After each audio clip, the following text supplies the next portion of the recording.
Alguses oli sõna ja sõna oli Jumala juures ja sõna oli Jumal. Ja sõna sai lihaks ja elas meie keskel. Ta oli maailmas, ent omad ei võtnud teda vastu. Aga kõigile, kes tema vastu võtsid, andis ta meelevalla saada Jumala lasteks. Sest nõnda on Jumal maailma armastanud, et tema oma ainusündinud poja on andnud, et ükski, kes temasse usub, ei saaks hukka, vaid et tal on igavene elu. Aamen. Me alustame Paastu Maarja päeva helihardust siit Tallinna piiskoplikust Püha Neitsi Maarja toomkirikust. Me alustame seda kolmainu Jumala Isa ja Jumala Poja ja Jumala Püha Vaimu nimel. Me palvetame. Me täname sind, kõige väeline Jumal, et sa oled loonud inimese hoidma ja harima seda maad ja ilma, mis sina oled loonud. Me palume, et tänaste lugude kaudu, olgu Jumala sõna või muusikalugude kaudu, saad sina meid puudutatud, nõnda, et me jutustame sinu imelisi lugusid, kuidas sina meid oled kandnud ja hoidnud, varjanud, õnnistanud, lunastanud. Seda palume Jeesuse Kristuse, meie Issanda läbi. Aamen.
mu Jumal, miks sa mu maha jätsid?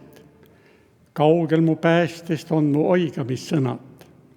Mu Jumal, päeval ma hüüan, aga sa ei vasta, ja ööselgi kuid ei leia enesele rahu. Ja ometi oled sina püha, kelle trooniks on Iisraeli kiituslaulud. Sinu peale lootsid meie esiisad, lootsid ja sina päästsid nad. Nad kisedasid sinu poole ja pääsesid, nad lootsid sinu peale ega jäänud häbisse. Aga mina olen ussike ja mitte mees, inimeste teotada ja halb rahva meelest. Kõik, kes mind näevad, irvitavad mu üle, nad ajavad suu ammul ja vangutavad pead. Ta on kõik veeretanud issanda peale, see päästku ta, kiskugu ta välja hädast, sest tal on ju temast hea meel. Nad jagavad mu rõivad eneste vahel ja heidavad liisku mu kuue pärast. Aga sina, issand, ära ole kaugel, mu vägi, tõtta mulle appi. Ja nad lõid ta risti ja jagasid ta rõivad oma vahel, eites liisku nende üle, kes mida saab. Möödujad parastasid ja ülemad kirvitasid Jeesuse üle. Kui sa oled Jumala poeg, siis astu ristilt alla. Teisi on ta päästnud, iseennast ei suuda päästa. Ta on lootnud Jumala peale, eks tema päästku ta. Ta ju ütleb, et ta on Jumala poeg. Jeesuse Naatsaretlase mehe, kellele Jumal on tunnistuse andnud vägevate tegude ja tunnustähtedega, olete teie ülekohtuste inimeste kätega risti naelutades hukanud. Ent Jumal teeb nähtavaks oma armastuse meie vastu sellega, et Kristus suri meie eest, aga Jumal on tema üles äratanud, päästes ta surmavaludest. Rõõmustage, et nii nagu te olete Kristuse kannatuste osalised, võite rõõmuga hõisata ka tema kirkuse ilmumisel. Kes usub meie kuulutust ja kellel on ilmutatud issanda käsivars, sest ta tõusis meie ees nagu võsuke, otse kui juur põuasest maast.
üks laps on täna meil sündinud, üks poeg on kingitud meil.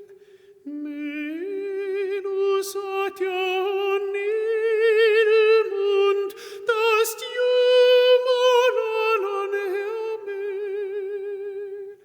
Tast Jumalal on hea meel, üks laps on täna meil sündinud, üks poeg on kingitud meil.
Rahvas, kes käib pimeduses, näeb suurt valgust. Kes elavad surmavarju maal, neile paistab valgus. Sest meile sünnib laps, meile antakse poeg, kelle hõlgadel on valitsus ja kellele pannakse nimeks imeline nõuandja, vägev Jumal, igavene Isa, rahuvürst.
Aga kui aeg täis sai, läkitas Jumal oma poja, kes sündis naisest ja sai käsu alla, lahti ostma käsualuseid, et me saaksime lapse seisuse.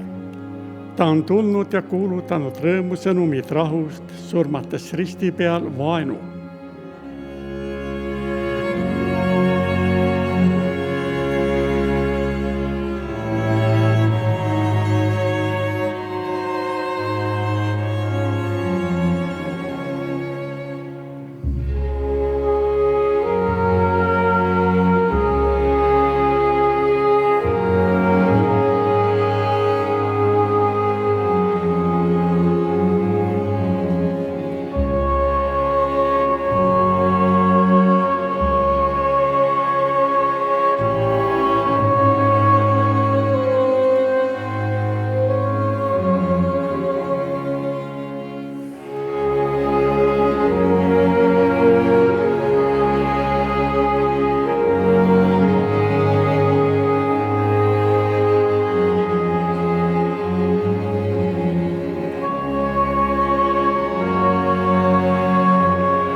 Jumal läkitas ingel Gabrieli Galilea külla, mille nimi on Natsaret, neitsi juurde, kes oli kihlatud Taaveti soost Joosepi nimelise mehega. Selle neitsi nimi oli Maaria. Tema juurde tulles ütles Gabriel: rõõmusta, sa armu leidnu, issand on sinuga. Tema oli aga vapustatud nende sõnade pärast ja imestas, mida see teretus võiks tähendada. Ja ingel ütles talle: ära karda, Maaria, sest sa oled leidnud armu Jumala juures. Ja vaata, sa jääd lapse ootele ja tood ilmale poja ja paned talle nimeks Jeesus. Aga Maaria ütles: vaata, siin on issanda teenija, sündigu mulle sinu sõna järgi.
Tõsta oma silmad ja vaata ringi, siis sa näed ja särad rõõmust.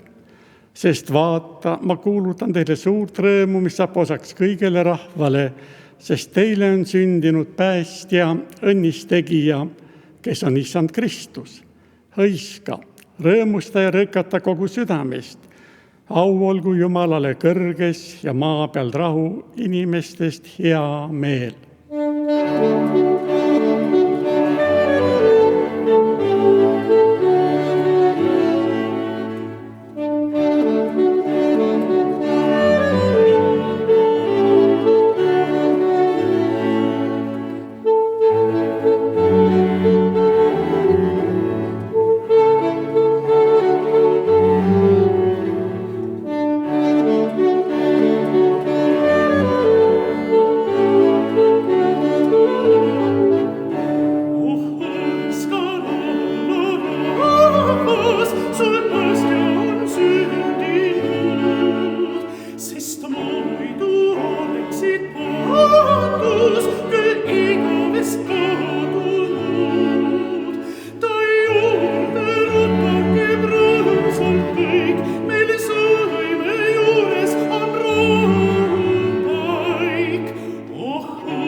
Seal vaikses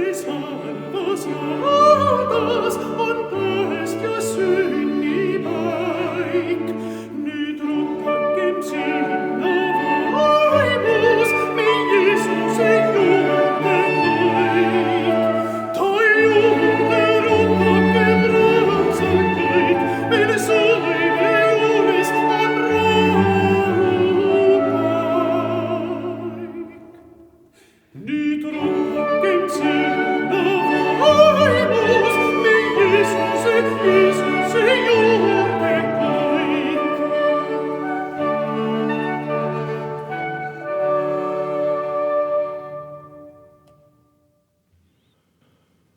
Jeesuse isa ja ema panid seda imeks, mida tema kohta räägiti. Siimion õnnistas neid ja ütles Maarjale, tema emale: vaata, see laps on seatud languseks ja tõusuks paljudele Iisraelis ja tähiseks, mille vastu räägitakse, ja sinu endagi hinge läbistab mõõk, et tuleksid ilmsiks paljude südamete mõtted.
Tänane Paastu Maarja päev on keskse tähendusega, sest siit algust saav lugu on see, mis annab tähenduse kõikidele hilisematele lugudele.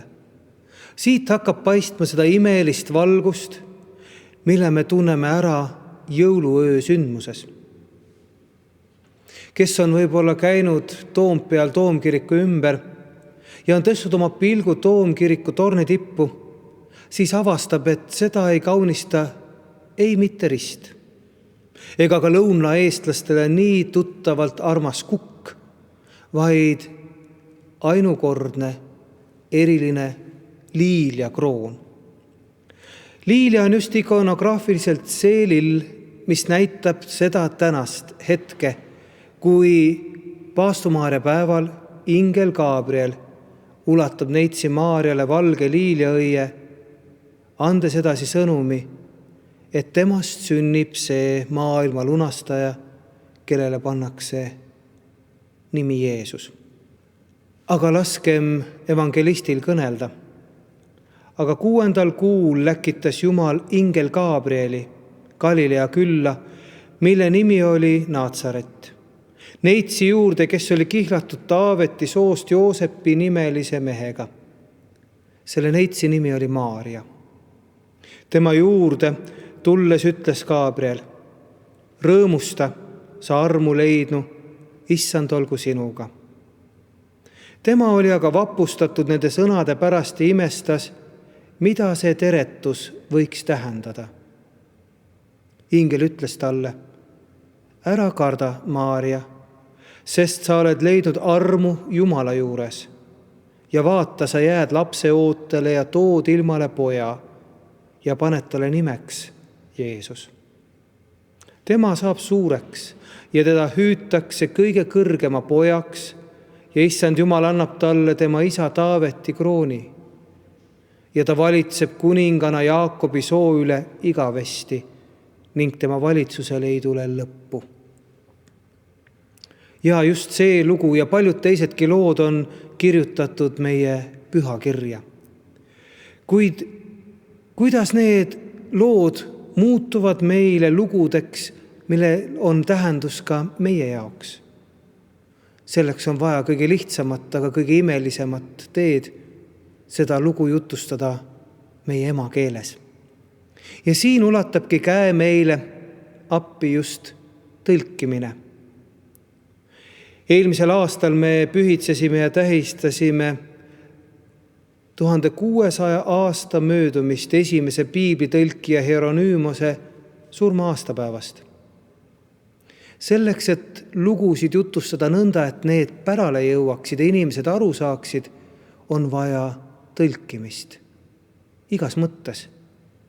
Et lugu jutustada peavad kuulajad aru saama ja seda teebki ka Eesti Piibliselts. Tõlkides ikka jälle uuele põlvkonnale veidi omamoodi, kuid nendele arusaadavas keeles. Seda Maaria lugu, aga ka Jeesuse sünnilugu, Jeesuse lunastuse lugu, meie lugu. Need lood on kirjutatud pühakirja ja muutuvad meie lugudeks just selle läbi, kui me võtame nad vastu ja tunneme nad ära. Ja siit saab algus üks eestikeelne ilus sõna, mida me kasutame küll rohkem võõraste kui omade inimeste puhul, kuid ta näitab hoopis seda, et kui lähedalt me üksteisega oleme seotud. Lugude pidamine. Lugupeetud härra või lugupeetud daamid, lugupeetud kuulajad, muusikud ja vaatajad.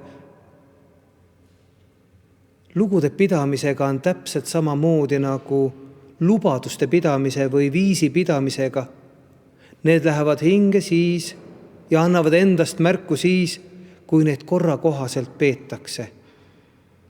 Ja nii nagu lubadused ja lauluviisid ja muusikaviisid ja helid hakkavad helisema siis, kui kõik kõlab kokku, nii nagu peab.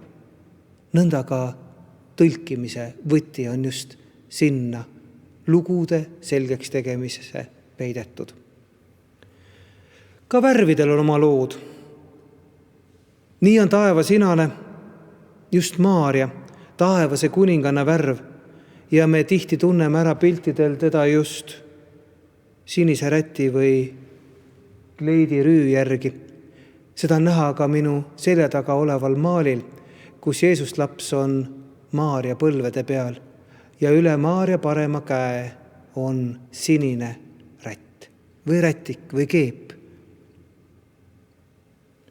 Ka mustal muldsel toonil on Maaria värvilugu, mis jutustab kurbusest ja valust ja kannatusest, mis käib meiega kaasas paratamatult siin maisel matkal. See on ka leina ja kurbuse ja valuvärv. Nii nagu paastu Maaria päev Eesti kultuuri ja ajaloos on ühtmoodi tõesti ingel Gabrieli kuulutus Maariale, aga teised me tunneme seda ka küüditamise mälestuspäevana, mis ongi suure valu, kannatuse ja kaotuse päev.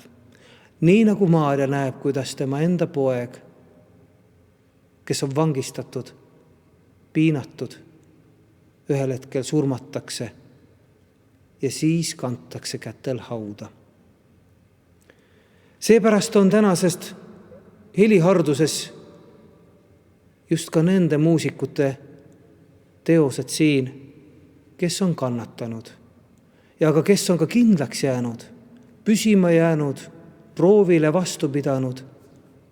Ja nende teosed kõlavad nüüd meil täna siin. Olgu siis Marje Sink või Kalju Raid või mõned teisedki. Ja kes teaks paremini kui Maarja, mida tähendab valu ja kannatlik meel ja leppida asjadega, mida inimene ei suuda muuta, aga ära tunda, mida Jumal suudab muuta. Siit jõuame 3. valge värvini juurde, mis toob nii heledust kui ka puhtust, rõõmu, selgust ja helgust ja on Maarja värvidest just puhtuse ja neitsilikkuse tähenduses. Nii on ka Maarja just see, kes näeb uskumatut valgust, mis on läbi inimliku või maise mõõdu. See on ülestõusmise valgus ja valgus, mis toob välja selle, et ajalik peidab ajatut, mööduv möödumatut, inimlik suudab endasse vastu võtta jumalikku. Ja siit hakkamegi mõistma, et ka meie enda rahvusliku lugu tegelikult kõlab juba paljude eelnevate lugudena just meie Maarja maal, siin Maarja kirikus, Paastu Maarja päeval, kus tegelikult kõik lood saavad alguse, kus tegelikult juhtub see, kui ühes hetkes, nii nagu evangelistki tunnistab, et aeg on saanud täis. Ja sünnib see, mis on ime meie silmis ja kogu maailma silmis, lunastaja. See on just õige aeg ja koht nende lugude jutustamiseks, viiside ja sõnade pidamise aeg. Ja siit ka saab välja järgmine, tänamine. Tänada saab vaid täna, sest et selleks ongi see tänane päev antud. Ja tänu saab anda nii sõnas kui palves, aga loomulikult ka muusikas. Aga tuleb alati pidada meeles, et tänamisega on keerulised lood, sest eestlastena me pelgame, et kui tänu saab liiga palju, siis oleks see just kui tühja läinud või tekib tõrge, et äkki ta on odav kiitus.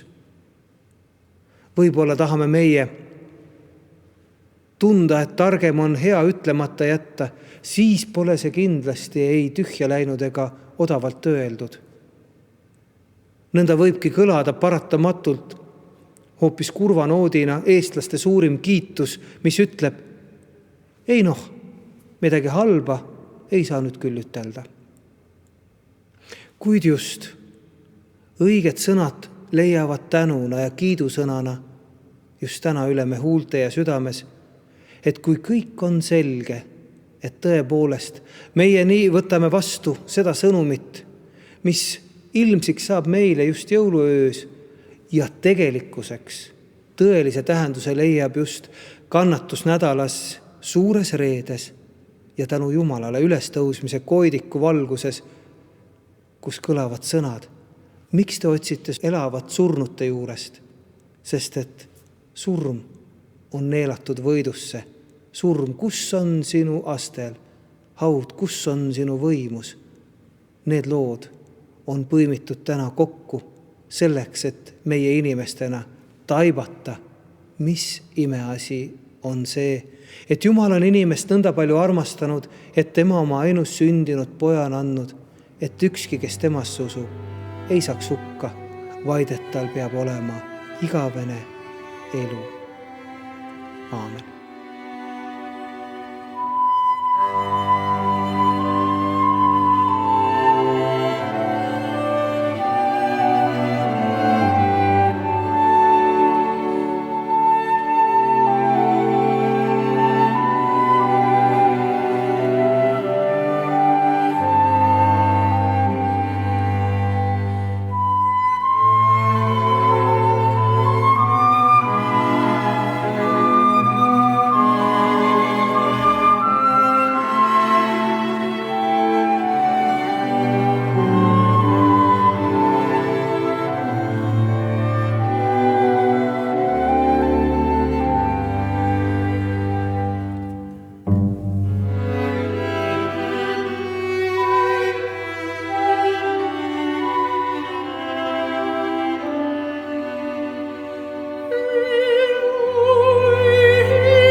Johannes ütles, vaata, see on Jumala tall, kes kannab ära maailma patu.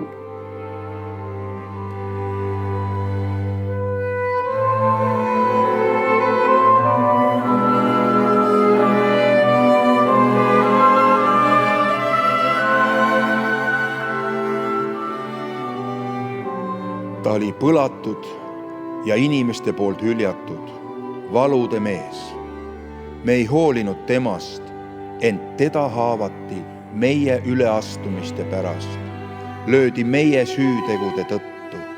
Karistus oli tema peal, et meil oleks rahu.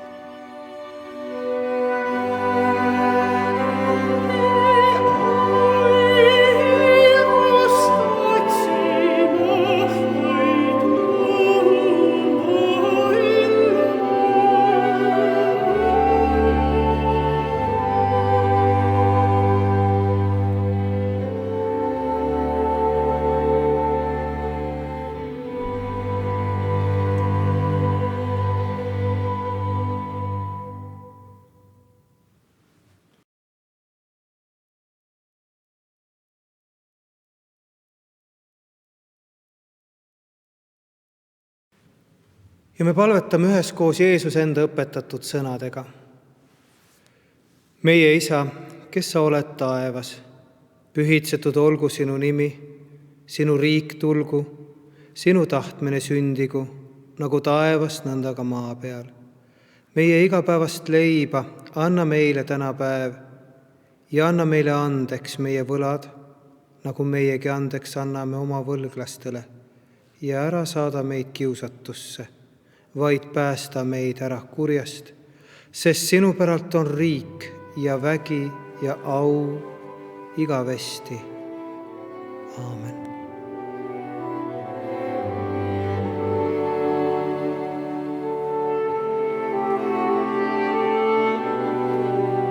Ja olge head, võtke vastu Jumala õnnistus. Issand, õnnistagu sind ja hoidku sind. Issand, lasku oma pale paista su peale, olgu sulle armuline. Issand, tõstku oma pale su üle ja andku sulle oma rahu.